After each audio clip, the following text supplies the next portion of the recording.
Hi, my name's John McAllister, and I am here with a good friend, Patty Tucker, who has one of the strongest resumes that I've ever seen in all the guests that I've had on this show.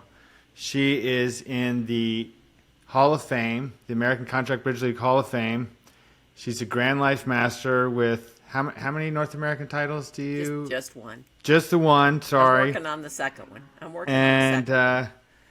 ACBL Honorary Member of the Year, Goodwill Member of the Year, started Atlanta Junior Bridge. Anyway, this is Patty.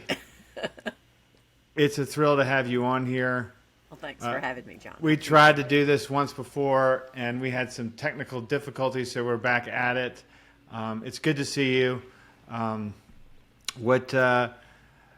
You're wearing a shirt for those watching the video that says Jumpstart Bridge, which is a new initiative that you've started recently. What are you doing with Jumpstart Bridge? Well, Jumpstart Bridge is an initiative of Atlanta Junior Bridge, which is a 501c3 nonprofit. You kind of mentioned that. Atlanta Junior Bridge started in 2006, and we were kind of chartered to teach bridge to kids in Atlanta at no charge. We didn't want them to have to pay. I think I've told, probably everyone knows, I've probably told everyone, I learned when I was 11, and bridge kind of changed my life. It was my niche. It was, I had friends, and I did things. I was in drama. I did track. I did things in school, but I was always felt a little out of step, maybe. And bridge was it for me. Bridge was the thing that was the thing I could do well, the thing I enjoyed, and I wanted other kids to be able to do that. And especially in today's climate or whatever, even in 2006, there weren't, the emphasis, I think, in a lot of the schools is on sports and band and that type of thing. They didn't even have in 2006, for instance, robotics or Lego camps or any of that. So we were kind of on the cutting edge of offering something a little bit different. And we wanted anybody to be able to do it. Some of the schools that we went into Atlanta, and some of the places were places that people would say, well, everybody can afford $20. But honestly, there's a lot of places that really can't. $20 is a luxury. It's not, just something that you go, throw on the table. So we wanted to make sure that that was never going to be a problem, that there was never going to be a question of someone not being able to do bridge because they couldn't pay for it. And then the first summer, we got like 10 summer camps. We taught 150 kids bridge, and then 2 years later, we did the first youth in ABC. But what we could never do was break into the schools with school teachers. We had some after-school classes and things like that. I even did one a before-school class, 2 of them. But what would happen is it wasn't consistent, for one thing. The kids after school, sometimes they get picked up for doctor's appointments or things. The morning class, sometimes they'd have assemblies that the kids were required to do. And it just felt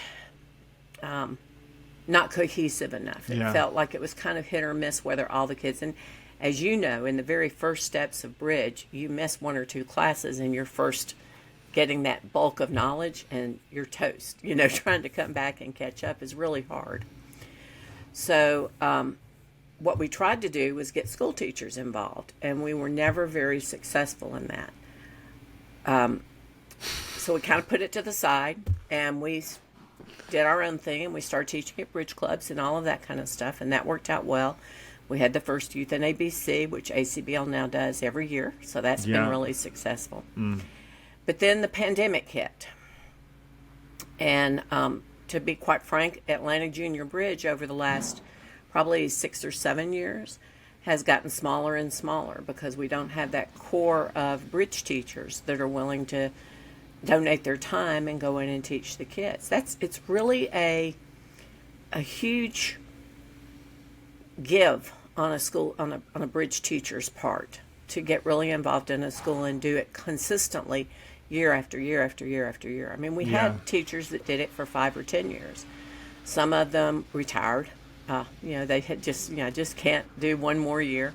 We lost a few to illness. Carolyn Eckert from Alpharetta was one of the teachers that was there from the very beginning, and unfortunately passed away. And we had a couple of others that passed away, and some just retired. So I kept going, and we still had a class on Saturday afternoons, and we still had, sometimes one table, sometimes 4 tables. And that's a little bit of the problem, too, is that the kids have other activities that they're doing. And for kids, the parents have to bring them to class. They can't just Right. decide, I want to go Right. play.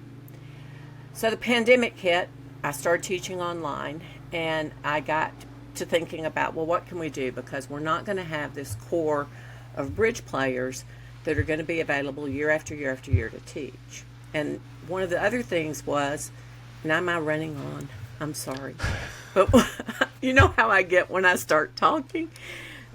One of the things also is that the kids that we taught in the school system, we couldn't really connect with because we weren't allowed to send things home with them. That had to go through the principal, whether Wow. it went home or not. Yeah. The teachers are the ones that would have to arrange field trips and things like that. So we had them in the class, and we could talk to them in the class, and a few would come to our tournaments or things like that. But we never had that day that we saw them every single day or every Yeah. single week. And school Right. teachers have that. Right. School teachers can send things home. School teachers Yeah. can arrange Right. after-school activities or trips, field trips or things like that. So I've thought from the very beginning that we needed to get school teachers involved. Just Yeah. how do we do it? Right. So the pandemic hit, and a lady from Lebanon, Kentucky, called me and said that she had 2 little girls she was teaching bridge to, and her principal wanted her to add 2 more people and 2 boys. That Was she a teacher? This she woman was was a teacher? she's a school teacher, Okay. but she played social bridge. There was not any. It was all social bridge in her town that she lived in, and she Right. had just kind of learned from those other people in the social bridge club. So she says, "Is there anything that we can do?" Because I don't feel. She was thinking, if I'm going to have 2 more, maybe I should have a few more than that. But she didn't know really how to teach bridge. She had learned just from other people, Right. and she was not confident that she had every piece of it in place.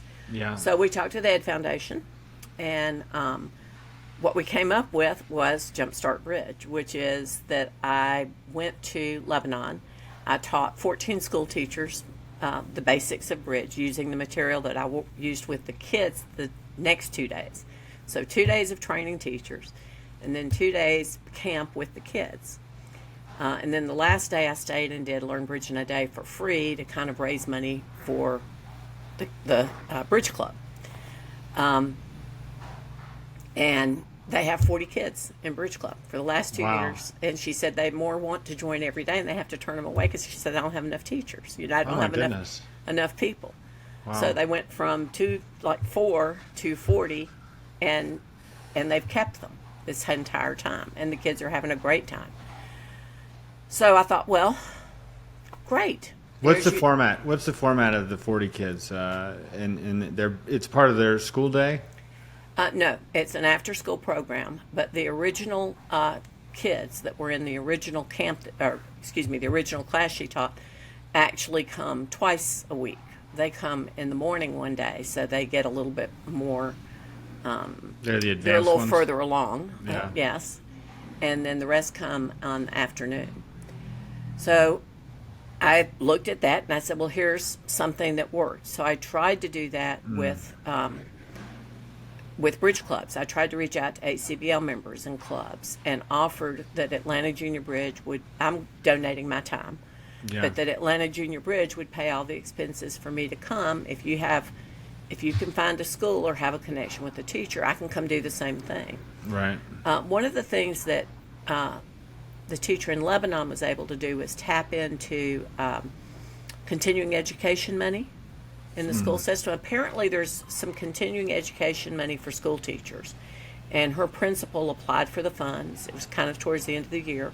They had some funds still left, so the teachers were actually, you know, got some funding for them to learn bridge.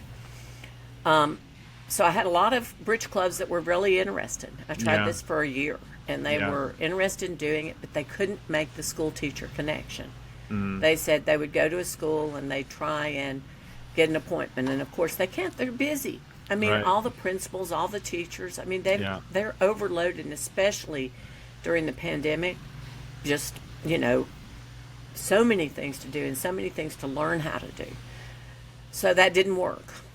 So then I said, okay, because, you know, I don't like to give up. I said, okay. Indefatigable. I said, let's try this. So I decided what needed to be done was we needed to go directly to the school teachers, because they're the ones that are there day after day after day. And in Atlanta, a lot of the school teachers are kind of required to sponsor a club, some kind of club, whether it's a reading club, a knitting club, some after school kind of activity. That's part of their job description. So I said, okay, well, we can't get to them because we can't get those appointments. And a lot of people really, I was amazed. I'll tell you about ISTE in a minute. I was amazed how many people really, really don't know what bridge is. I mean, really don't know even that it's a card game. You were surprised about that? Yes. I mean, I thought they'd at least know what it was, right? So I decided we would go to the teacher conferences. And I talked to Denise Harlem, who had worked with the Orange, New Jersey school system. They have, she and Barbara Clark have been working together for years up in that area, and they have 2 or 3 schools that they work with and have been doing so for several years. So they've been very successful. So she said, well, I think you ought to go to ISTE. That's where you need Denise to go. said this. Yes. It's the International Society for Technology and Education.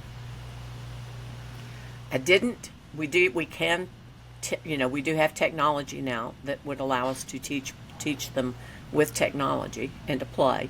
Yeah. I don't think that is I didn't think at the time, and I still don't think that that's our best venue to try and push this. You were at the conference in like a month, in the last couple of months. At the end of June. But apparently what she said was ISTE is where everyone goes. This is the biggest conference in the world. Teachers go to ISTE. That's the big conference. So I said, okay. And we did. It was, I won't say not successful. I will say I felt like it was successful from several standpoints. From one, it was huge. My feet can tell you how huge it was. It was, and Microsoft was there, Adobe was there, Google was there, all of these huge, major corporations were there. Right. There were thousands and thousands and thousands of people. I don't know what the last count was. They had estimated it would be 12,000 attendees. Wow. We had several people stop by our booth, which was tucked away, not in a corner, but we were at 10 by 10 space. We weren't the corner of one of the main aisles, the big, 5 spaces. Yeah. We had put together, I had gotten the videos of the kids from Providence, NABC, the youth in ABC, and we put together a clip of them answering some questions about bridge. It's actually on the Jumpstart Bridge website, so it's kind of cool. We'll link to that. And Shark Bridge let us, they created a mini bridge contest. So my idea was that we would run a contest the 3 days of the conference. A school teacher could view the QR code, go in and play 4 mini bridge hands, and whoever had the best score would win a gift card, and their name would go in the pot for a grand prize drawing. So Barron Barkley and Shark Bridge and Atlanta Junior Bridge all went together, and we put together like a gift package. That didn't work as well as I wanted. I'll tell you why in a minute. But we had about 200 people leave word for us, leave their information with us. Yeah. And I will tell you this. I sent a blanket email out when I got back, just not a specific to an individual person, an email campaign. It was great to see you in ISTE. I hope you are thinking about doing bridge. Gave them the links. I had a 52% open rate. Industry standard for that, for an email campaign, for an education email campaign, is about 25%. And I had a 52% open. So that tells you that, and the header in it was Jumpstart Bridge from the ISTE conference. So they knew what it was. And 52% of the people opened the email. That tells me that there is some interest out there in something new. And I had probably, of those 200 leads, I have about 30 or 40, maybe 50 that I think were really interested. I'm now trying to, I'll tell you about that in a minute too. But anyway, keep track of all these in the minute stuff. The contest was interesting because I thought 4 hands. I mean, we talked about that. Should we do 1 hand, 2 hands, 4 hands, 8 hands? Yeah, and we said 4. It's a lot. Well, we said 4. That'd probably be about 30 minutes or so, right? No. I need to make it 1. I need to make it do 1 hand. Have it that they can do more if they want to. But play 1 hand. We had a brochure what the rules for mini bridge were, and that high card wins and all of that. Yeah. And we had some computers and some iPads set up in the booth where we could go and show them. But it was too busy. There was too much to see at ISTE. We had, again, about 30 or 40 people who stopped and actually had conversations with us, really talked to us.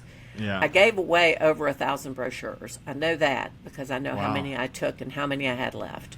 That's impressive. But if nothing else, John, just if now somebody in Hoboken walks into a school and says, I'd like to talk to you about bridge, and it happens to be somebody that was there at ISTE, I know what that is. I mean, if nothing else, getting visibility, because we're invisible. We're invisible. Did any of the kids from Lebanon, Kentucky go to the Youth NABC this year? No, it was Lebanon's a very small community. It's if you took the 3 major cities, Bowling Green and Lexington and Louisville, and made a triangle. Yeah. Lebanon's right smack dab in the middle of that triangle. They're like 100 miles from any of those big. It's a small community, but they are going to play in Louisville. In the spring. That's next. the spring NABC is in Louisville. Well, it's not. It's the spring NABC, but they're going to go play over the weekend. So I'll get to see them. So that'll be nice. They send me pictures all the time and little videos. And Miss Patty, hello. I send them books and stuff like that. So I've kind of adopted them, I think. Have you been there just that one time? I've only been there the one time, but I've given them the teachers links to, I have a whole thing of videos of different topical video things, and I've given them links to that, and I send them books and cards and supply. I just, we share. So, but I've kind of kept in touch with them for sure. So that's good. But what I found out in ISTE was 2 things. One, I decided we needed a bigger booth. What I need to do is set up a card table with cards on the table with people playing with cards in their hand.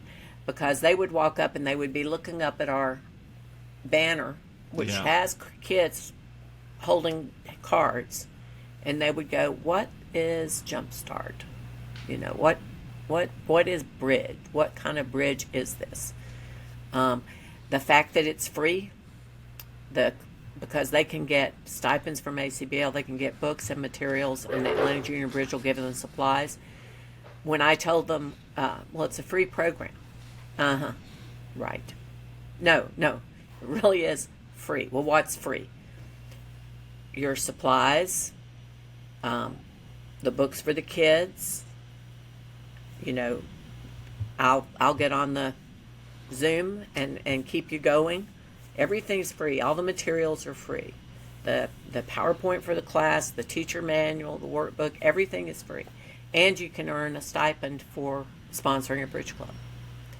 But that, just the concept of that we're offering something that's free is really hard for them to take in.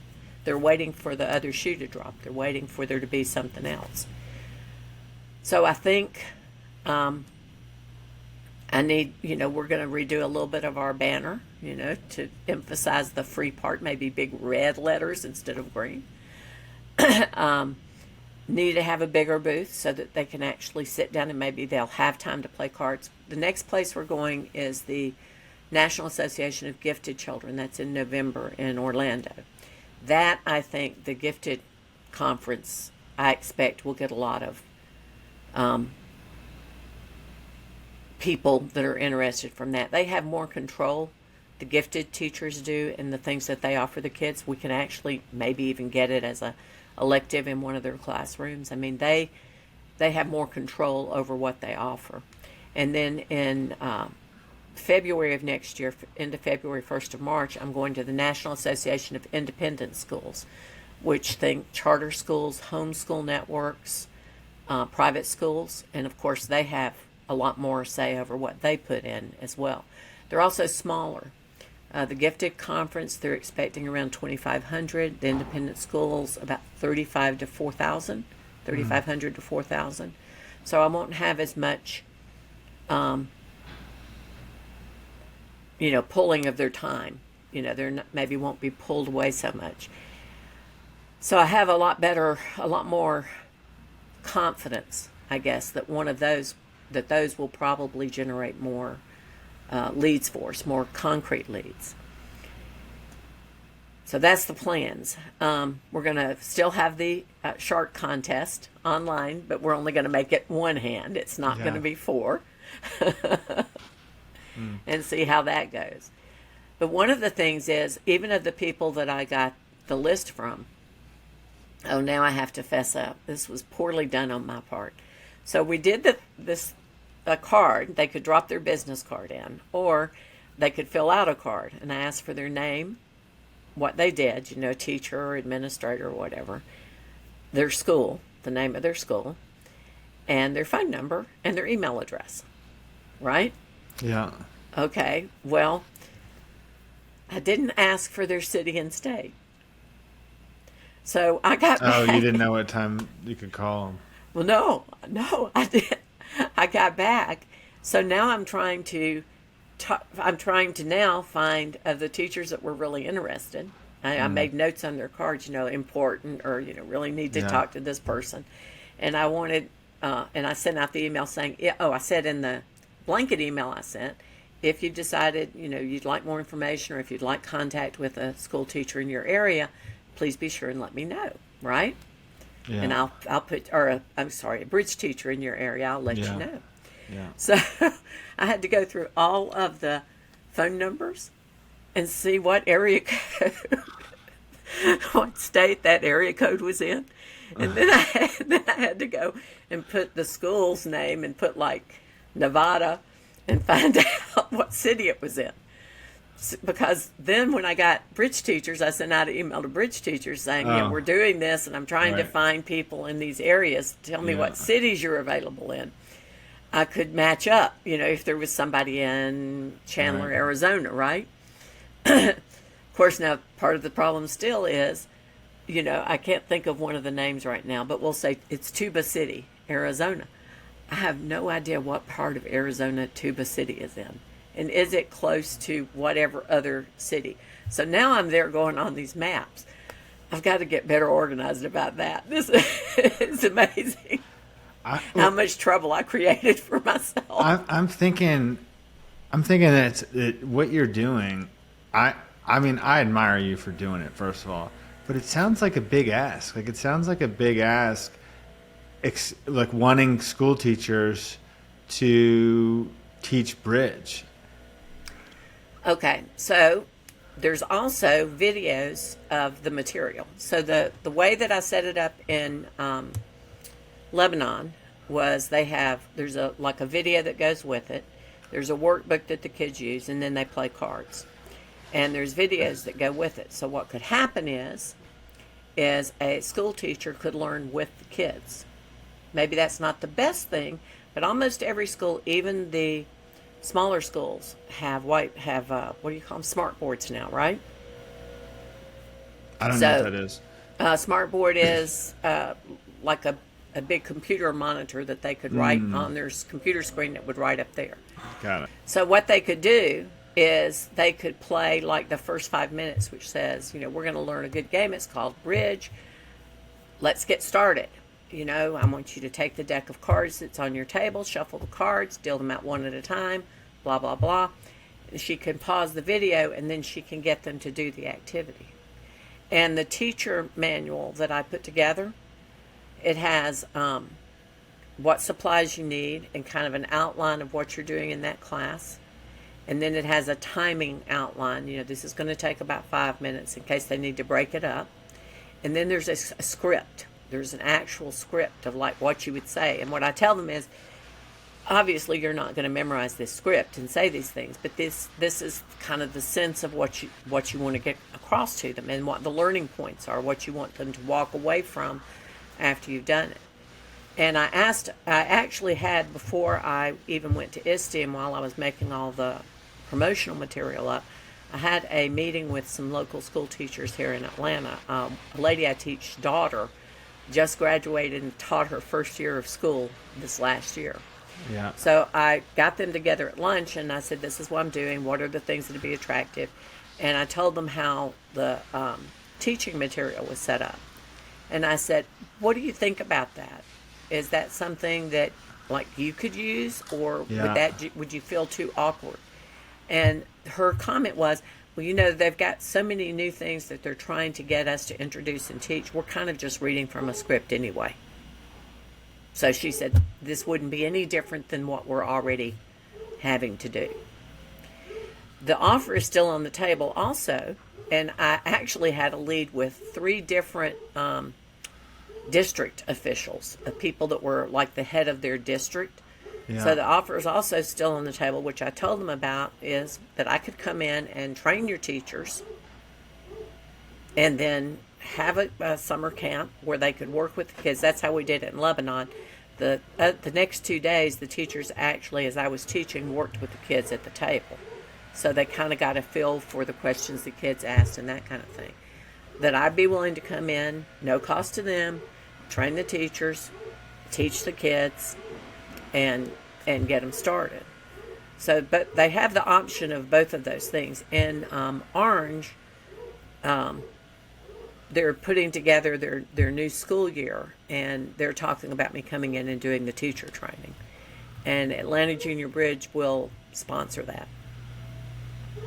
So somebody asked me, they said, well, what if you go to the Gifted Conference and you have 20 places wanting you to come? And I said, then I will find a way to go to 20 places. I really care about this. This is not well, it might be an aberration, but it's something I care about a lot. Yeah. And I want it to happen. So whatever I need to do to make it feasible, or help get it through. Yeah. The energy's there, so we'll see. Yeah. So what have I left out? What? Probably nothing. Have I told you my life story yet? Maybe I should tell you the rest of my life story. Well, I want to know, think about the Youth NABC, which you started. You think that was inevitable, or you think you needed to? Because I think how valuable that is. That has become a staple of the Summer Nationals. Okay.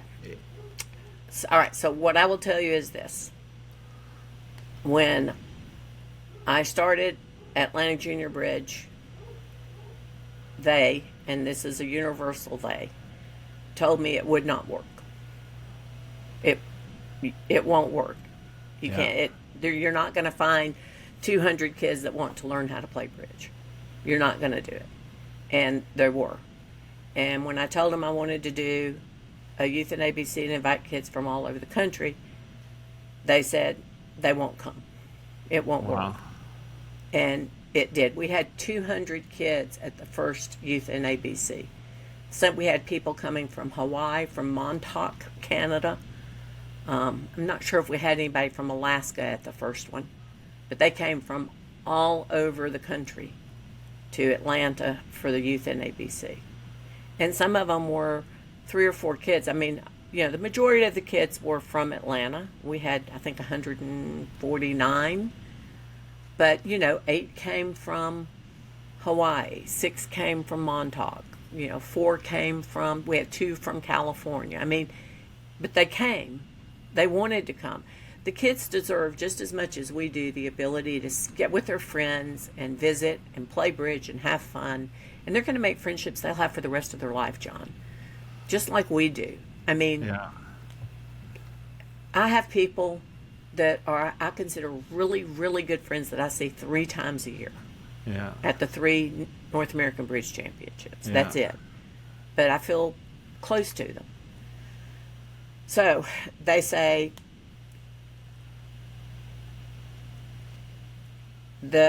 these conferences, they told me there was no use to go to any conferences, nobody would be interested. Well, you know what? I had 52 people that were interested enough after spending maybe 5 minutes at the ISTE conference talking to us that were interested enough to at least open the email when they knew what's going to be in the email. I mean, it couldn't have been anything else. Well, wasn't it 104 because you didn't send out 200 emails? I had 198 emails, Yeah. and 52% opened the email. Yeah. So, there you go. So what I think is that I think that they are wrong. I think this can work. We can make this work. Yeah. But it's like everything you do in life. The first time that you tried to, maybe you're a car salesman, the first time you tried to sell somebody a car. Yeah. Maybe they didn't buy it. Maybe the Yeah. second person you tried didn't buy it. So did you quit? Did you quit your job and leave? Yeah. No, you just kept plugging away. You don't always have to do, it doesn't always have to be that the first time you do something you have it exactly right. Right. If it doesn't work, then what you do is you say, okay, so that didn't work. What's our next step? If it's something you care about, you just find a way to make it happen.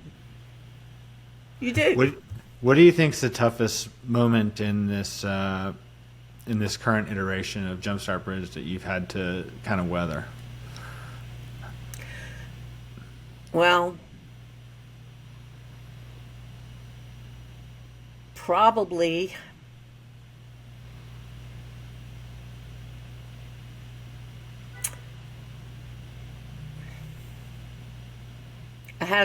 so a lot of people helped. Yeah. ACBL was fabulous in trying to help us, get the right look and feel of everything. And Denise Harlem worked really hard. She collected all the stuff, drove there. We had several people. Allison Freeland, actually, her son, lived in Philadelphia, and I was talking about how hard it was going to be how expensive it was going to be to ship everything to the conference. So she talked to her son, and he let me ship everything to his house and drove it over. So, but I think sometimes it feels like I feel out of my element because I'm not a graphic design person. I can write a factual book about a bridge convention, but finding the words that are the words that will resonate with the teacher and I don't know if you looked at one of our brochures, but you ought to go look at it. I know the things that are good for kids, the things that are good for teachers, things that are good. I have the information, but I don't know how to put it all together. And I found myself continually having to, out of my comfort zone, trying to figure out how to do things that I don't really know how to do. Right. So sometimes it just felt overwhelming. It was a big project. It is a big project. So you got some funds from the ACBL Educational Foundation for this? Yes, or- the Ed Foundation subsidized the booth, so that was great because the booth for ISTE was really expensive. Wow, it was. Well, I'll just tell you, the booth itself was $7,500. I mean, think about it. Just to And you get a can't 10 by even 10 fit a booth. bridge table in there. Well, I could have if the rest of us hadn't been there. If I had just put the table there and left everything out on it, it would have been fun. Yeah. So they did, and we had donations. I got a lot of donations, smaller, bigger donations from a lot of different people. I had one large donation from a student of mine whose family had like a trust, so it was a nice donation. But mostly it was bits and pieces. I mean, not bits and pieces, but you know what I mean. Yeah. $100 here, maybe $500. That $500 for me was a big donation. $500 is like, woo, $500. I would write home about it. Hey guys, we got $500. Hey. Who had the most compelling booth at ISTE? Oh gosh. Probably Google. Yeah. Theirs was really, really good. There was one,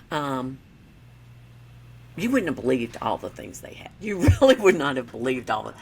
One of them gave away, I can't remember who it was, might have been Microsoft, gave away a freaking computer.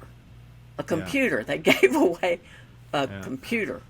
I mean, who, it's like, really? You got a computer? They had, like not. They had games where the wall lighted up and you threw a ball. You had a contest. You threw a ball to hit the lights, and the lights would move on the booth. I mean, it was crazy. It was absolutely crazy. It was at the convention center in Philadelphia. Yeah. It was amazing. It was huge, but they. And the guy, one of the booths, which was right down from us, poor guys, they were on the end, but they were towards the refreshment stand.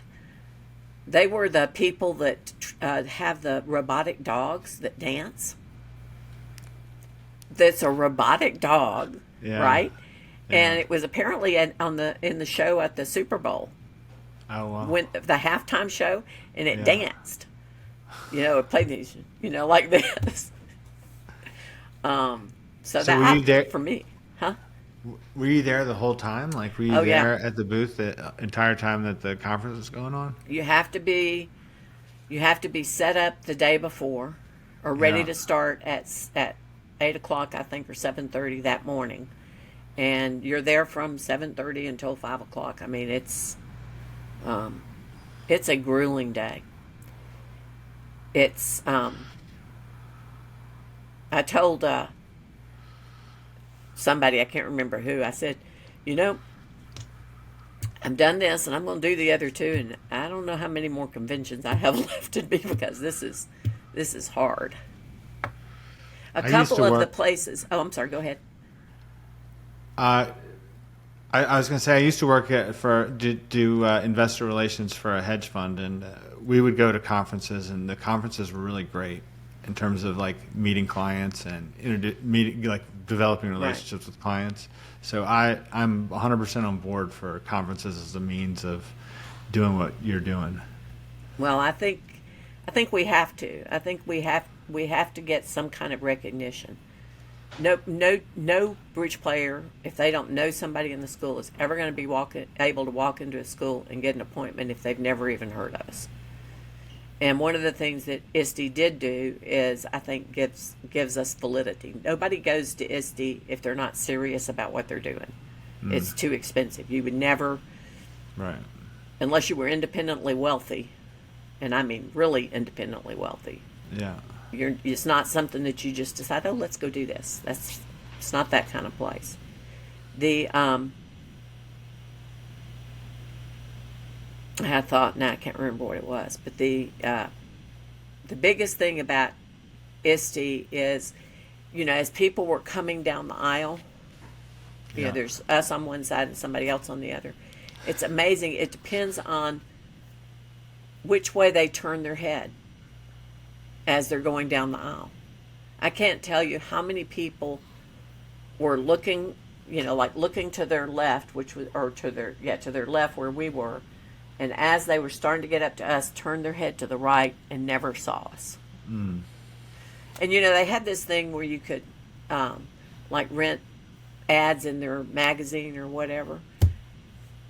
And I just couldn't make myself do it. I thought, how many, who's going to look at an eighth page ad, a quarter page ad? There were 1,300,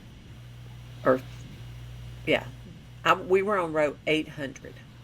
So there were Wow. 13 rows of like 150 people on a row, 100 people on a row. I don't know. Wait, there were 13 rows of 100 people in a row. Yeah. But you were booth number 800. 800 and I can't remember now, 805 or 820 or something like that.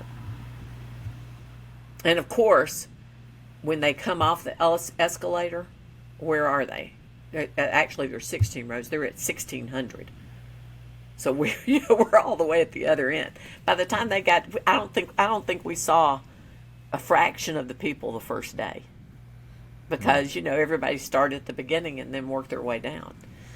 So that I think the smaller ones are going to be better in terms of more conversations with people, and a more building a relationship, or at least building a recognition or something like that. I don't think ISTE was good from that perspective. It was very good from the perspective of validity. It was very good to see what works and what doesn't work. It was good to see, people, once they got their face towards us, our banner caught their eye. They were looking at it. People were stopping. We had the interview with the kids with Providence on like a feed on the TV that just played continuously the whole time. People stopped to look at the kids. They liked that. So we did a lot of things right. We really did. We got a lot of things right. They picked up the brochures. We had lollipops. We thought lollipops would be big, but they didn't like the lollipops as much as I thought they would. But they picked up the pens. Man, they wanted our pens. They picked those up. So I think we did. I think we did a lot of things right. I think it was good that we did it, necessary that we did it. One of the good things is, when I printed all the marketing material, I didn't print just enough for ISTE. I printed for all three conferences. See, I decided I was going to go to all three. By goodness, by golly, I'm going to them. So that expense is not, like a non-repeatable expense. But just the conference itself and getting people there. It's just... If you could have like any break, let's say you got a genie that comes up, you rub the bottle, you get 3 wishes. What are your 3 wishes? My 3 wishes? Yeah.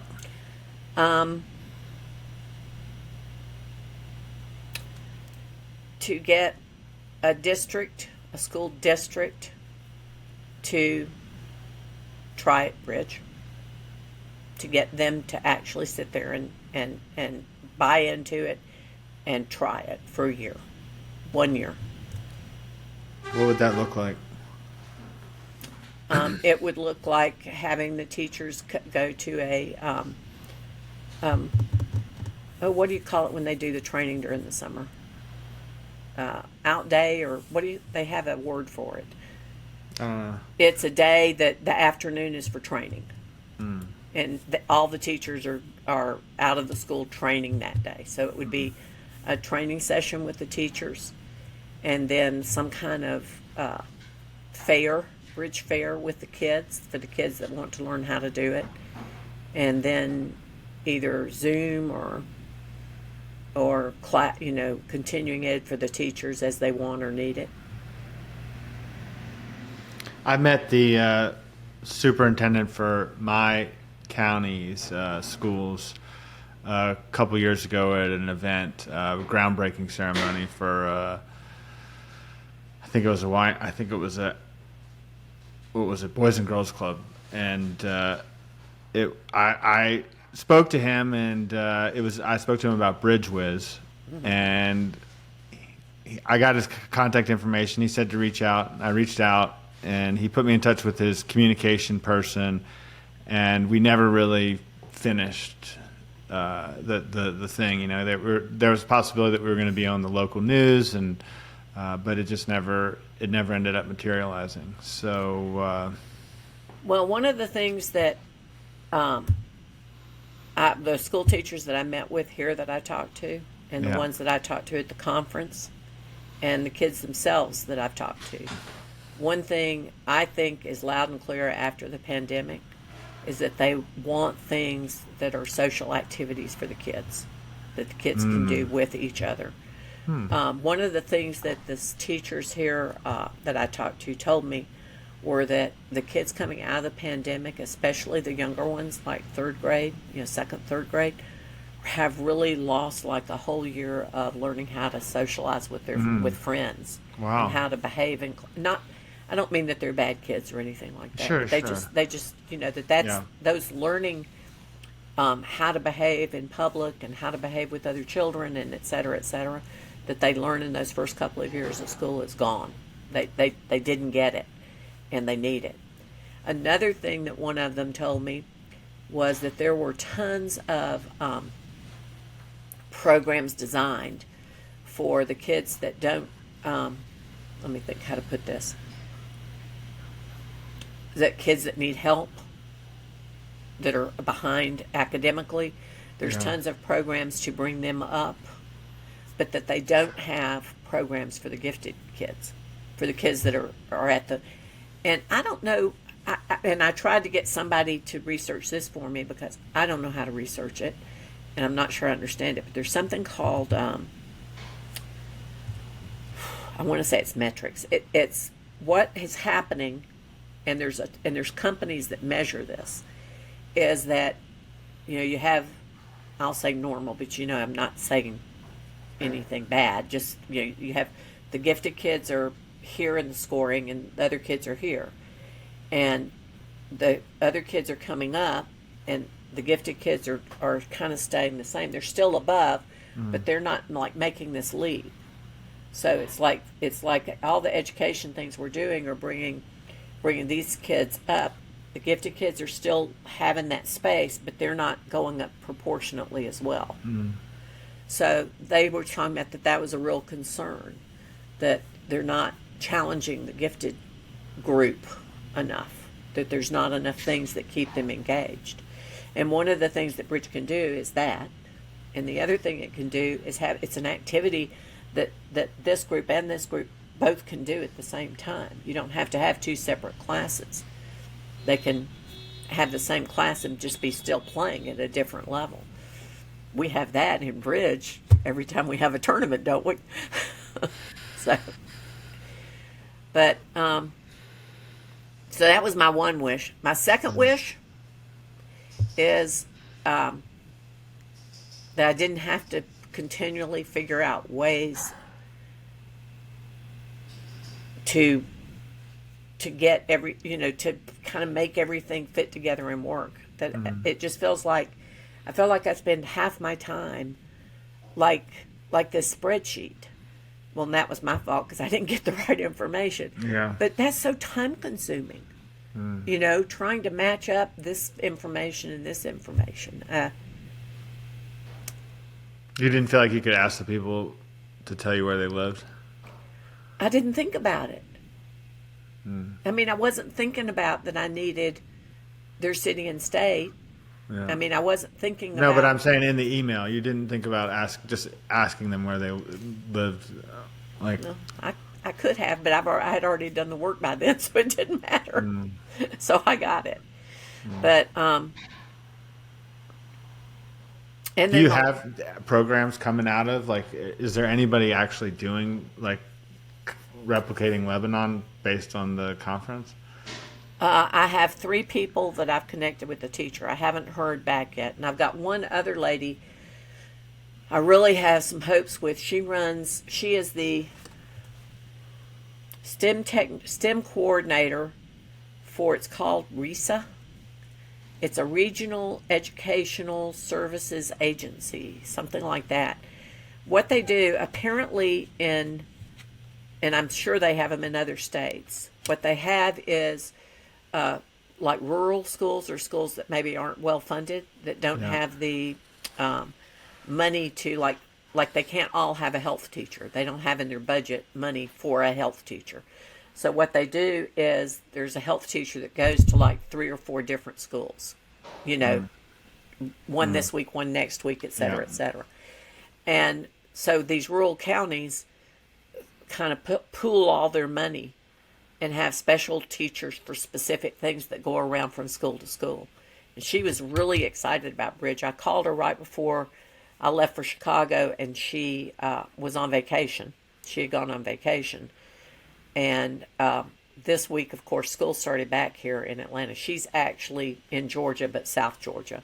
So I'm going to get back in touch with her. If we could get one something like that, just one, and it was successful or they liked it, you know that these kinds of organizations talk to other people. Yeah. If we yeah, could that's just true. get one, just one. So that's what I want, one. I want one. Yeah. If we can get one, we can get them all, or most of them. How did you learn bridge as an 11-year-old? What was the My parents played bridge, yeah. and they would talk about bridge, you know, at breakfast every morning Yeah. if they had played bridge the night before.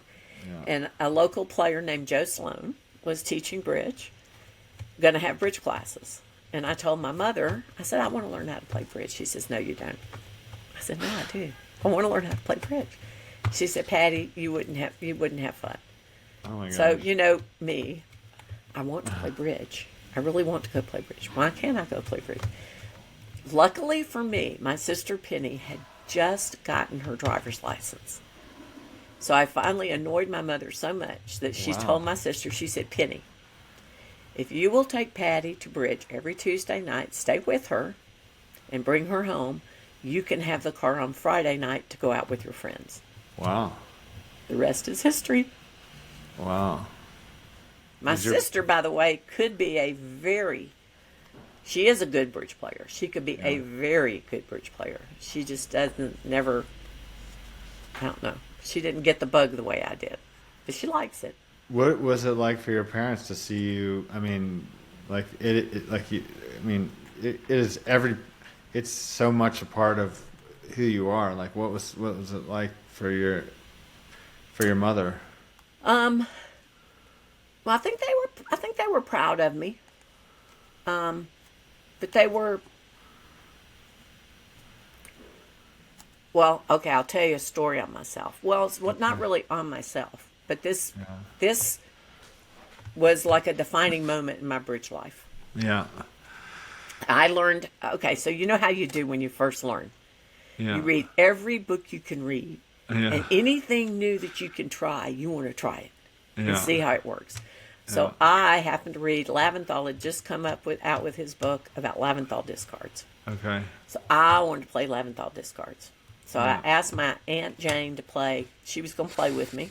I told her I wanted to play Laventhal. Wow. So we're playing against these people, and it came up, and it worked. And the lady went down, and I said to my Aunt Jane, "Did you see that? It worked." And she said, "Yes."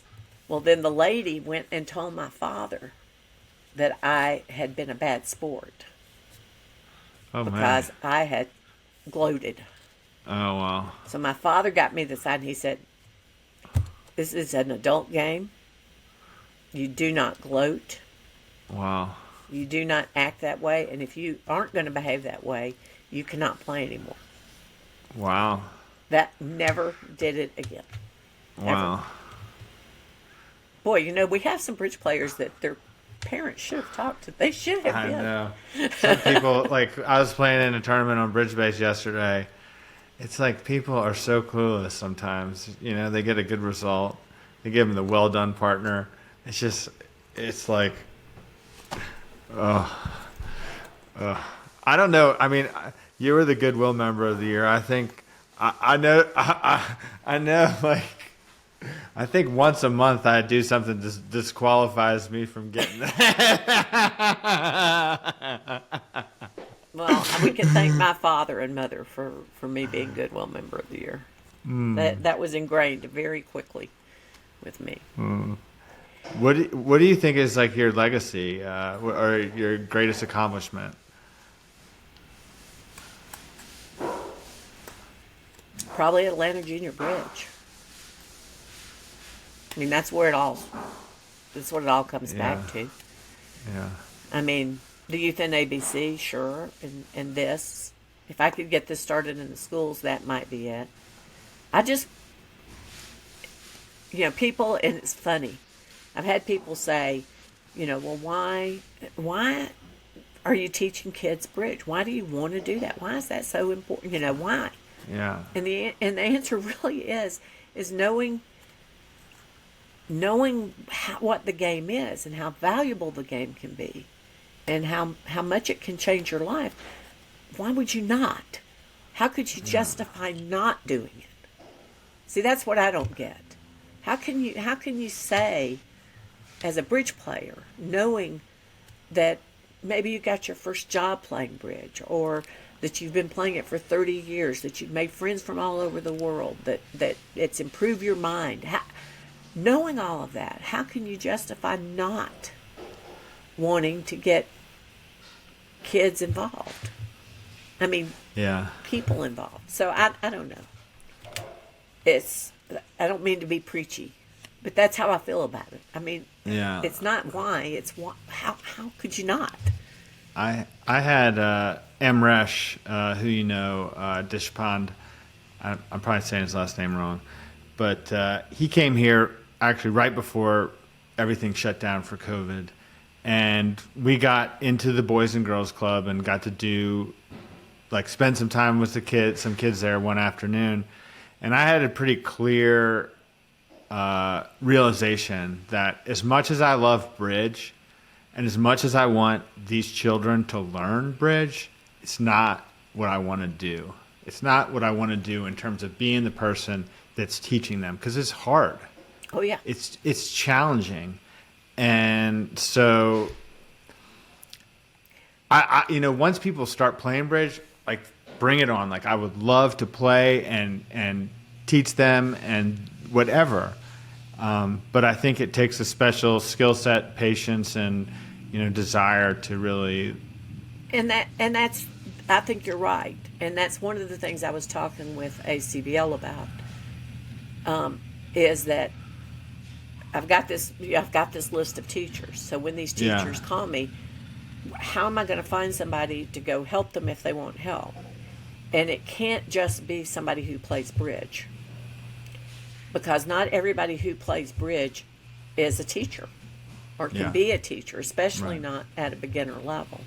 Yeah. And the last thing, and not to say they wouldn't have the best of intentions either. Right. But, one of the things is what we can't afford to happen, especially in early stages, is for someone to go into a school and it really be awful, Yeah. And that's another reason, John, to get school teachers involved, because they know how to teach. And they like kids, most of them, I think. I hope they do. So, it's kind of it's really, I think getting them involved is the best thing we can do. So if anybody listening, yeah, go ahead. Go ahead. No, I did it last time. You get to go this time. So what I was going to say, the hardest thing though is getting to these conferences. And I'm hoping that if there's anybody out there that's thinks it's a good idea or is interested, that could make a small donation, I would love to have it, because it is tax deductible, totally tax deductible. I am donating my time, so I'm not getting paid for this, and it's we need it. I don't have enough. I don't have enough for the. I'm close to enough for the gifted conference, close, but I don't have enough for the independent school conference. Well, we'll put a link in the show notes to donate if people would like to do that. Yeah. I do have. I did get a donation to increase the booth size, so I've got that, and I have someone in Chicago who will match funds up to $2,000. She'll give me a donation for $2,000 if I raise $2,000. So that gets me. I think that gets me pretty much there for the gifted conference. I hope, but I won't have anything left. So if you want me to go to the National Association for Independent Schools, we need to get on the stick. But anyway, I hope people are interested. Yeah. So you had I feel like you've said one of your three wishes. What were you were in the process. The second one, you're having to figure a lot of stuff out, was one of the. Somebody to be somebody who can understand, who actually knows how to do this stuff. It's like I can give you as much information as you want, but can you put it together? Can you put the words together and put the spreadsheets together? I mean, I would never, probably with my temperament, it would be hard for me to totally ever let go entirely of something. But some of this that I spend a lot of time on, someone else could help with, that it wouldn't have to just be me. And then I guess the last wish would be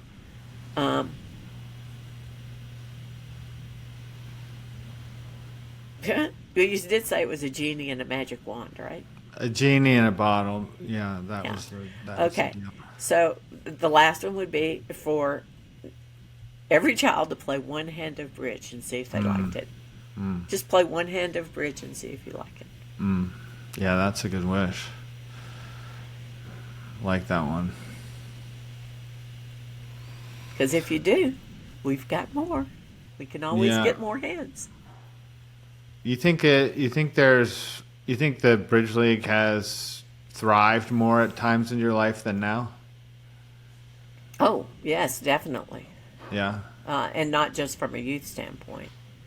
But I think, I've always thought that the, what we missed was the social aspect of it. I mean, in the 30s, 40s, 50s, you had bridge parties. I mean, that's what people did. You would go over and have dinner and you'd play bridge. You did, that was your entertainment. Good. Yeah. But then, then TV, et cetera, and all of a sudden people weren't having parties anymore, and people weren't coming over to play bridge as much. And that kind of started it. And then it became, we have club bridge and tournament bridge, which was more competitive. Not more competitive, but more built around the competition instead of the social aspect. I think that's what happened. I think as we kind of moved from the living rooms to the clubs and the tournaments, it became more of the competition became more of the thing rather than the social aspect of being with your friends. And I think that's a big part of it, because the social part of bridge is huge. And what people don't get is that especially our tournament level bridge, even our local bridge at the clubs, people just look at the outside. You just go play bridge for 6 hours and then or 5 hours and you're done. You go home. But I don't think most of the bridge clubs are that way. I don't think that comes through to the general public. I mean, John, I don't know what you do, but for instance, here there's probably 30 or 40 of us that have kind of a rotating group that you go to movies with, and you maybe go out for dinner, and uh, you go to the Braves game or whatever. I mean, there's a social aspect to it aside from bridge, that we all become friends, and I think that happens at the Nationals as well. I can't. I mean, don't you know a lot of people that you've met at the Nationals that are friends? You know a lot about their personal life as well, right? You know who their family are, that they have kids, that they went to Egypt, or that kind of thing. It's not just a purely cut and dried. What did you do on this hand, right? Yeah. No, I just want and to I talk don't bridge think that with comes people. through, huh? I said I just want to talk bridge with people. We played at one of the Nationals. I think it was Denver. We played like one-day pairs, and I remember there was a hand where you were in a tight contract and you gave me a wink. I was the dummy, and you gave me a wink, and I think you squeezed him to to make 4 diamonds or something like that. Yeah. So last question. Yep. When you and Kevin won the North American pairs, what was like? Did you think you were going to win, or what was that like? Well, we led from start to finish. Oh, When we got ready for the last session, yeah. I have a kind of a little ritual thing. I always take a nap. I always take Okay. like a cat nap. Yeah. And I'll tell you what I did. As I was going to sleep, I was praying to God, and I said, if I lose, I lose, but don't make them beat me. Don't let me give it to them. If they want it, they have to beat me. I like that. So that's how I felt about it. If I lost, well, hey, if they played better than me, I couldn't do anything about that. But don't let them beat you. And you should walk into every game that way. Don't beat yourself. I'm gonna take that. I'm gonna take that on. That's a good one. All right, Patty. Well, All right. Well, edit anything out you need to, John. I know I talk too much. I just can't help it. I can't. well, I'm not saying that, but I appreciate everything you're doing, and I'm happy to share your message with our audience, and hope that they will introduce what you're doing to the teachers in their lives that they know, and the superintendents, and that this, I think it's powerful that you have the ambitions that you do, and I think you've been told no before, and you've shown, that's not That's not it's something only- I'm going to hear. it's only a no until that's why. I mean, I just think it's great, and that's why I wanted to talk to you, and I'm grateful. So thank you very much. Well, thank you for having me, John. I really appreciate it. My pleasure. All right. I'll see you in Atlanta. All right. Sounds good. Bye-bye.